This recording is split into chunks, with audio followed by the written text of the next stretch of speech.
Je m'appelle Anne Beau, je suis responsable de la fouille archéologique de Belvoir, de la fouille de l'étude du château. Il a été étudié par donc un chercheur qui s'appelle Ben Dov, israélien. Nous voulions donc reprendre ce travail pour essentiellement analyser le bâti, donc l'architecture, et puis ensuite essayer de comprendre l'implantation, les raisons de l'implantation sur ce site, et également le déroulement donc des phasages de construction, et aussi toutes les périodes d'occupation du château. Cette étude du château de Belvoir s'inscrit en fait dans une histoire. Et c'est pour ça que notre équipe, elle est aussi composée d'historiens, d'archéologues, de tailleurs de pierre, parce qu'il y a plusieurs objectifs à cette mission et plusieurs problématiques.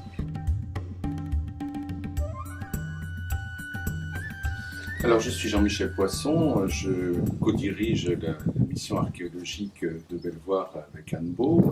Nous avons un certain nombre de documents médiévaux qui nous parlent de Belvoir et en particulier une charte en 1168 à l'ordre de Saint-Jean de Jérusalem. Un domaine avec plusieurs villages, avec des revenus.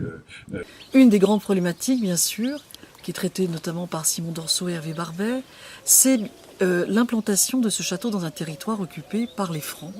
Mais on n'a pas encore trouvé l'emplacement du village qui est mentionné dans les textes et qui était sous la protection du château.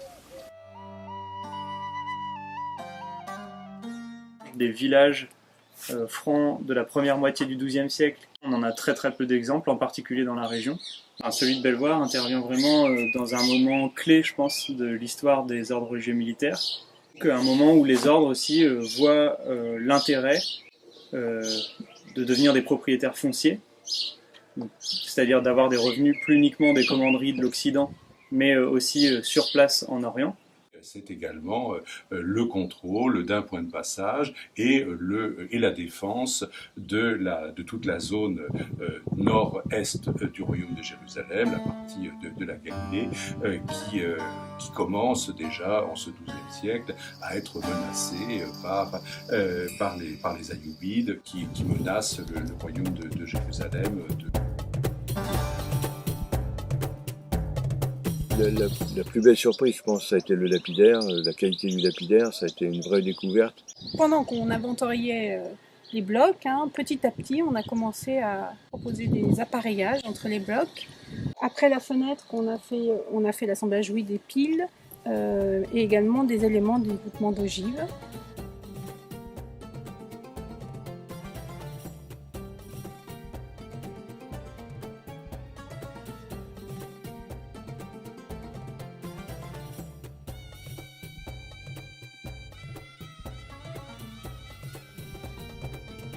On a un très bon état de conservation des blocs.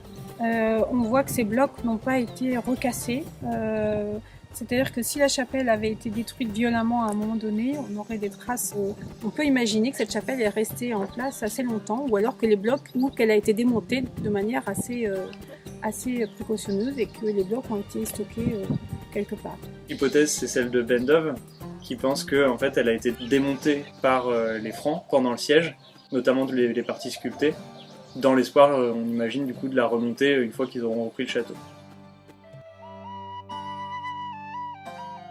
On a différents sites qui permettent de comparer ce genre d'infrastructure. On a le Quai Jacob qui est pas très loin, on en a à Margat, on en a à Atlit. Donc c'est tous des châteaux qui sont construits à peu près à la même période. Et on a ce même type de structure avec de grandes plateformes, des fours permettant de chauffer aussi bien l'air que l'eau et des salles humides. Donc voilà, donc là on est encore en train de comprendre comment ça fonctionne. La moitié des bassins ont disparu. Les canalisations, on n'a pas encore bien compris comment ça fonctionnait, puisqu'il y a encore tout un réseau hydraulique qui est conservé. Donc maintenant le travail va être de comparer en fait, et d'essayer de comprendre comment ce hammam fonctionnait et comment il s'est intégré à la structure du château.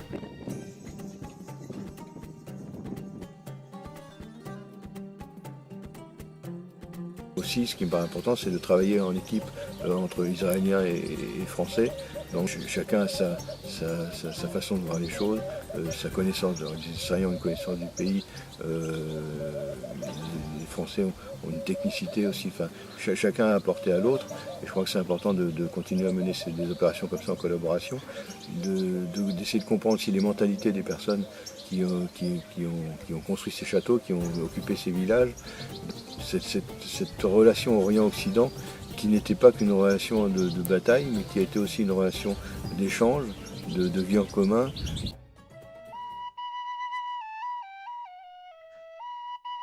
Pour mener à bien cette mission, nous avons besoin de vous, même petitement.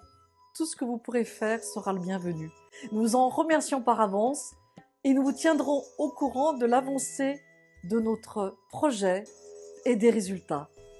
Merci.